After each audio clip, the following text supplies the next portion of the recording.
Verse 4, again he measured 1,000 and led me through the water, and it was knee deep. So this river is starting to rise. Again he measured 1,000 and led me through the water, and it was waist deep. And again he measured 1,000, and it was a river that I could not pass through, for the water had risen. It was deep enough to swim in, a river that could not be passed through. And he said to me, Son of man, have you seen this? Then he led me back to the bank of the river, and as I went back, I saw on the bank of the river very many trees on the one side and on the other. So here's the context. Starts as a trickle, gets deeper and deeper and deeper, and he's watching this water level rise until he literally can't stand anymore, and he's now swimming in the river, which is the exact picture that God wants us to have. There are times in our lives that the presence of God in our lives feels like just a trickle, and then there are times that it feels like the surging river. And when it feels like that surging river, what you got to do is you put your feet up like this, and you float, and you let the river take you where it wants to take you. And as this river rises, it hits different kind of positions on the banks. It goes from here, and it goes there, and it kind of meanders around a corner, and wherever it touches, things start to happen. And we've just read now that it says there were many trees on the one side of the bank and the other. The interesting thing about these trees is that they were full of life. Wherever the river went, it exploded with life.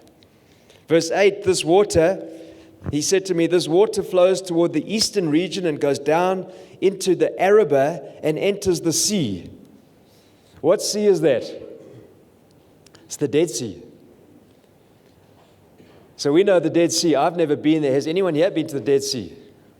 I'd love to go one day. A couple of you over there. Apparently, you can literally float on that on the Dead Sea without having to keep yourself up too much. It's so full of salt that you can literally float on it. Nothing grows in this Dead Sea. But this says the river starts in the temple, meanders its way down, gets deeper and deeper. Wherever it touches, suddenly comes to life. There's trees on either side of the bank of the rivers. We see now. It's always got leaves. It's always got fruit on. And this thing ends in the Dead Sea, which is an amazing picture of what the church should be like. Wherever we go and the Spirit of God in us comes out, it should bring life. Verse 9. Sorry, let's go a little just to the end of verse 8. It says, it enters the sea. When the water flows into the sea, the water will become fresh. Isn't that interesting? Fresh water, life of God, flows, meanders, goes into the Dead Sea, and as it hits the Dead Sea becomes fresh. The cesspit of the world, the cesspit of life, the evil of the world that we live in, actually shouldn't influence us. We should influence it. The life of God and the river of God in us, when it touches the world, actually we shouldn't be contaminated. The world should be touched by the presence and power of God. That's the picture here. Verse 9, wherever the river goes, every living creature that swarms will live, and there will be very many fish. For this water goes there, that the waters of the sea might become fresh. So everything will live where the river goes. Fishermen will stand beside the sea. From En-Gedi to Englaim, it will be a place for the spreading of the nets. Its fish will be of many kinds, like the fish of the great sea. Can you just see? It's like we're going to the river for the weekend, and there's just life everywhere. Take your fishing rods, take your nets, take your boats, take everything. There's life, there's life, there's life in this river. Verse 11, but its swamps and marshes will not become fresh. They are left for salt. I don't know if you've ever been to the Okavango swamps. We've had the privilege of taking our family there some years ago. It's beautiful, but it's a swamp. It's a marsh. It doesn't have life flowing through it. It's marshy. And the problem with marshes is it attracts all sorts of things that shouldn't be there, like mosquitoes and bilharzia and other things. And again, the writer here is wanting to show us the picture of what the life of God brings. It doesn't bring marsh, death, disease. It's flowing and it brings life. The reason the Dead Sea is dead is because there's no outlet. The river comes in, but it doesn't flow out.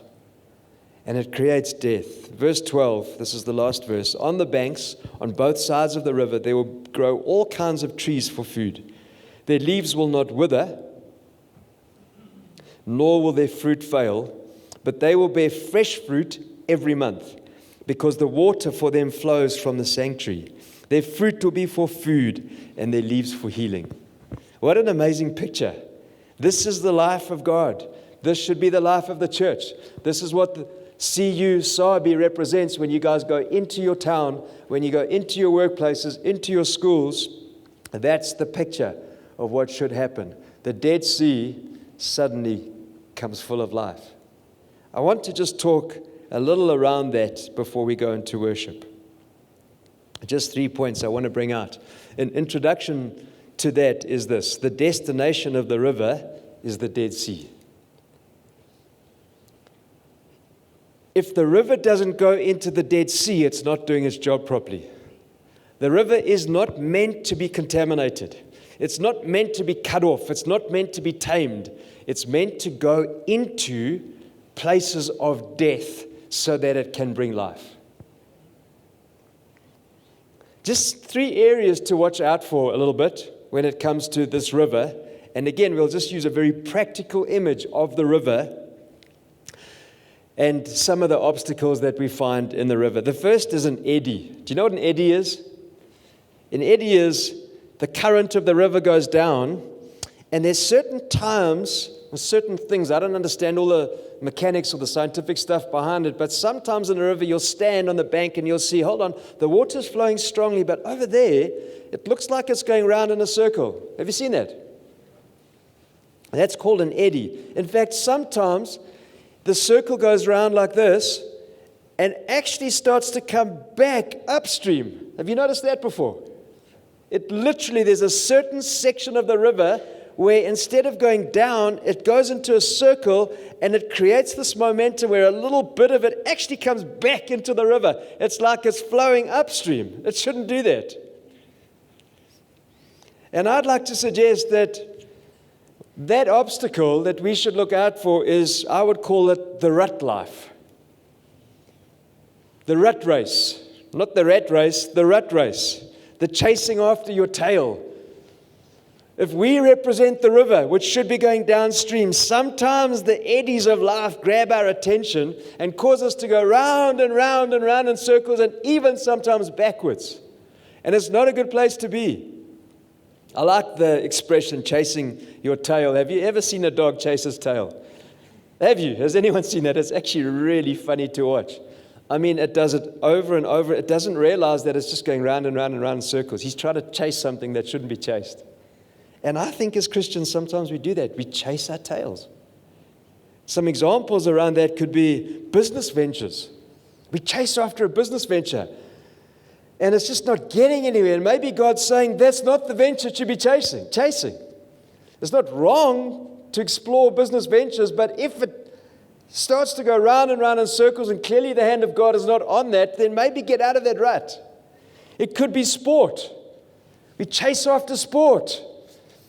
There's nothing wrong with sport, but if that becomes your life, and may I suggest, I see a couple of young families here, if you have children who are obsessed with sport, that's a good thing. But I've sometimes seen families chase their tails because they spend so much time trying to get their children to excel in a certain area. It could even be education. It could be anything. Those things are not wrong, but if they become the primary drive and everything in the family revolves around, we must do this and we must be there and we've got to excel in everything, it ends up being such a busy family, and you talk to them and they're burnt out. I mean, they're exploring something that's meant to be good, but they're burnt out. And their children are burnt out. Because maybe God's saying, what you're doing is good, but maybe it's just a little excessive. Take some pressure off yourselves. What about having a child? We prayed for families before battling to fall pregnant, and suddenly they fall pregnant, and you never see them again in church. Their prayers are answered, and pew, it's like, I wish their prayers weren't answered. No, I'm just joking. That's really selfish. But sometimes I think families lose out because the very thing they longed for actually consumes them. Rather than bringing their children into community where they can be helped, they isolate themselves and they become absolutely obsessed with family and they burn out because coal's never meant to be taken from the fire. Even ministry. We can chase our tails in ministry. We're so obsessed, and I say obsessed, that's probably the wrong word. We're so committed to what we think God is telling us to do, that before we know it, we actually just burnt out. We end up hating that ministry because it has consumed us. That, for me, is the rut life. It's the eddies of the river that God wants us to watch out for. Pursuing a spouse could be another one. Finances, etc. Contentment is way more rewarding than overambition. And so that's the first little obstacle to watch out for in the river. The second one is danger points. I had a horrible experience when I was about 13 or 14. I went down to the river with actually my grandfather and I went fishing together. And we were fishing in the river, and I saw some friends from school. In fact, I didn't know them too well. They passed on their bicycles, and they went to the weir, which was probably 100 meters up from where we were fishing. And an hour or so later, one of the young guys came running to us, desperate, face just absolutely, just crisis. And he said, "My friend is drowning. Can you come and help?" And we ran to the weir. And what had happened was, this guy, one of the youngsters, grabbed a rope from the top of the weir, and his friend climbed down this weir, holding onto the rope, thinking that he would be able to hold on. But they had had a whole bunch of rains, and the force of the water was such that as soon as this guy hit the rapids at the bottom, he couldn't hold onto the rope anymore, and he drowned. And when I got there, I just saw his arm going around like this. And desperate as a 13 or 14-year-old, I ran around looking, should I throw a log in? Should I get in? I don't know what to do. It was horrific. I had nightmares for months and months. And sometimes the rivers of our lives are like that. They have these obstacles in them. I'll tell you another horrific story. It ended well, not like the first one. But Cheryl and I went on holiday somewhere in the Berg, and our little firstborn, Christy, was, a couple years old. And we were swimming in the river. It was literally probably knee deep or maybe waist deep. And I was swimming around Christy. She could swim. And the current, it wasn't overly strong, but it took her. And behind me was these pipes that ran from that section of the river under the road to another section. And the river was strong enough to push you into that current as a child. And I saw her coming down, and all of a sudden I realized she's going for the pipes. And thankfully I was close enough to be able to grab her just before she got sucked under the pipes. I was able to hold her. And we talk about that still occasionally, thinking, imagine if she'd have gone under. I think she would have made it, because I went and had a look on the other side, and it was fairly clear from obstacles, but it could have been traumatic. And sometimes there's these obstacles in our roads, a big tree that lands in the water. If you're going down in a tube, you've got to watch out for that, because you can get stuck under that tree trunk.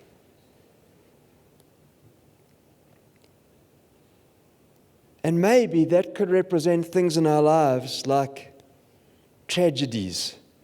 It could be the loss of a loved one that you haven't processed well, or willful sin. A sin that we ongoingly do, knowing that it's wrong, but not doing anything about it, is a terrible obstacle. Eventually it sucks you under the water.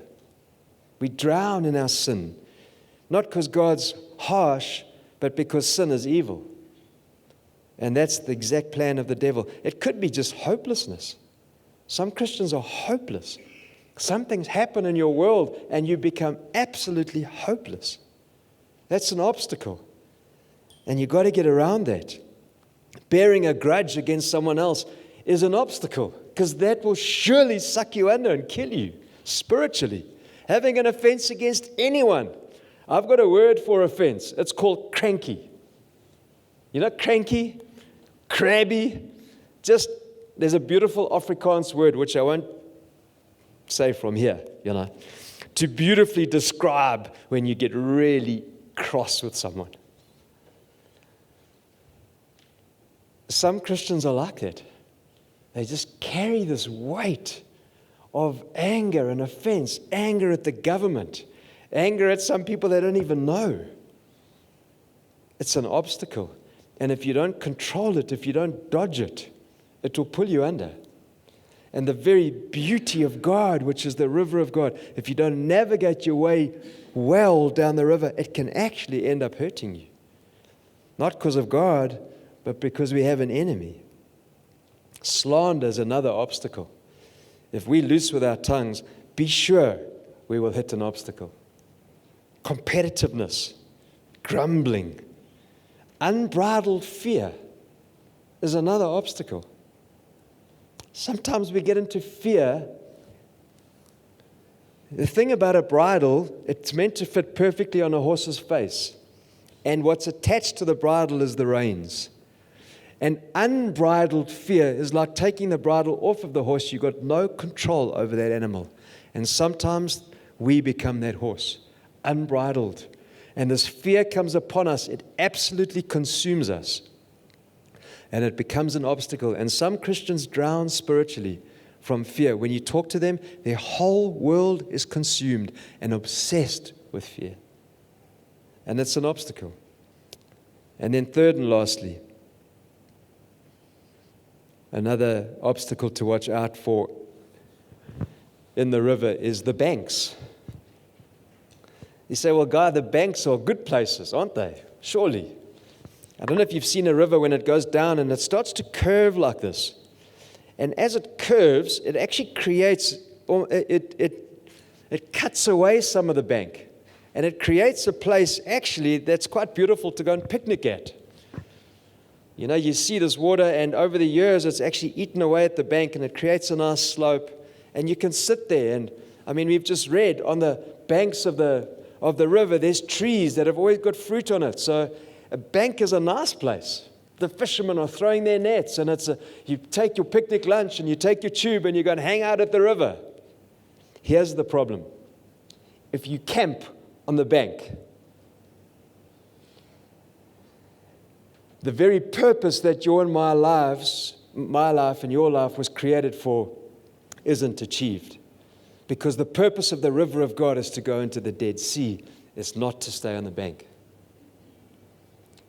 And I think sometimes as Christians, this happens. We're in the river of God. We love the river of God. We're actually doing quite well. Our families are strong. But we've stopped counting for God. We've stopped pursuing. We've become quite comfortable with the status quo. Everything around us is actually quite cheesy and nice and happy, and we're good with life. But the river, our river, has actually become banked, if I can use that terminology. We've stopped moving down and we've camped, and any time that a Christian camps, we lose the edge. We start to look inward instead of outward. We start settling. We put our swords down. The danger with a bank is that you stop fighting because everything's going well. And the minute we put our swords down, we forget that we're in a war with a dreadful enemy that's out to destroy us. It's like an army that reaches a certain place in their warfare strategy, or they whatever they're doing, they come to a place, they rest, they put their rifles down, they put their feet up, they take their army boots off, and they start having a braai, or whatever they do. And the enemy knows that they're there, and they creep up on them and they take them out. We haven't been called to live on banks. We've been called to be river people. Even if there's just a trickle in our rivers, because sometimes it doesn't feel like the river's flowing very strong. That's okay. There are times we do feel dry. There are times that the dealings of God are working on us, like Rowan was saying. It's okay. Whether it's a trickle or whether it's a full, strong river, it doesn't matter. The fact is we must stay in the river. And eventually, we will get to where God wants us to be. A bank is not for others to sit on only. It's not for us to sit on. It might be a little rest season, but the goal of the river is to take people from the banks with us into destiny. And destiny is the Red Sea. The Dead Sea. And the Dead Sea represents our target point. Jesus came to seek and save the lost. He did not come to settle a people to become tame. Some Christians are tame lions. They once were counting for God, but they've settled on the banks. They've become bankers, but a different kind of banker that we know. And we lose our edge. A church that perches on its banks loses credibility. I've seen this because I've been there myself, that there have been moments in my own life where I stop fighting in a good sense. I've stopped counting for God. And I become settled for whatever reason. I become nervous. I become gun shy. And it's like, I just want to break. I just want to rest. I just need the bank for 6 months. Okay, maybe a year. Let's make it 5. And we just settle, and we settle, and we settle. I've seen churches, probably because some of the churches we've been part of, maybe some of our leading has allowed this to happen, where we've banked. And you know what happens when a church banks? Is it moves from looking outward to the community to turning around and looking inward. Actually, you can picture yourself standing around this building, and instead of holding hands pointing to the direction of the city or the town, we actually move our posture and we start to look at one another. And the minute a church does that, it gets into trouble because it starts to major on minors. We start to irritate each other. When you lose the mission, when you put the gun down or you put the sword down, you pick up something else. You pick up a trowel, or you pick up a tennis racket, or a golf club. Whatever it is that you and I love, we pick that thing up, and that's not wrong, but if that becomes our primary weapon, we start to actually nitpick. We start to irritate each other. There have been moments in mine and Cheryl's lives where we've been strong in the fight. And we come through the fight. And it's like, we can breathe again. And suddenly, when we start breathing and we take our finger off the trigger, we actually start turning on each other. We start to get really irritated with each other because there's no longer this big target anymore. We become the target. She becomes irritated with me. Can you think that anyone would be irritated with me? But she gets irritated with me. And I get irritated with her. We change postures. And the wrong enemy becomes our target. And you know what happens to the community? They slowly drift into lost eternity. And one by one, they slip away. This person died there, that person died there, there was a funeral over there. And we lose the urgency of where did they go?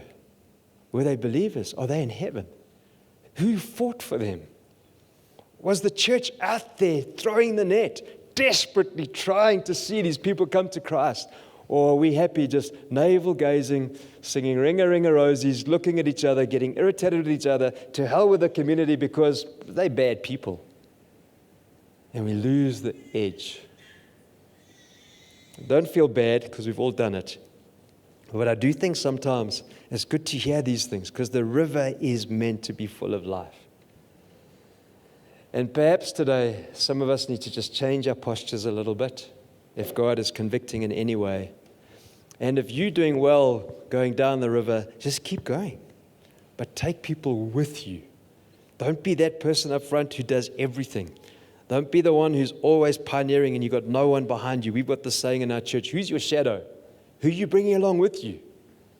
Because that's the kingdom of God. It's a kingdom of discipleship. So all that to say, let's hop into the river this morning. Last night was beautiful. Every now and then, God allows these deep river moments. Last night was one of those for many of us. And may God do it again this morning. I'm going to ask you to allow God to ruffle your feathers. Allow Him to stretch you. Allow Him to bring change. Allow Him to challenge. Maybe some of you need to just let go and stop striving and just rest on the river of God's love. Maybe some of you need to hear again freshly from the Father Him saying, I really, really love you. Because we know it, but do we know it?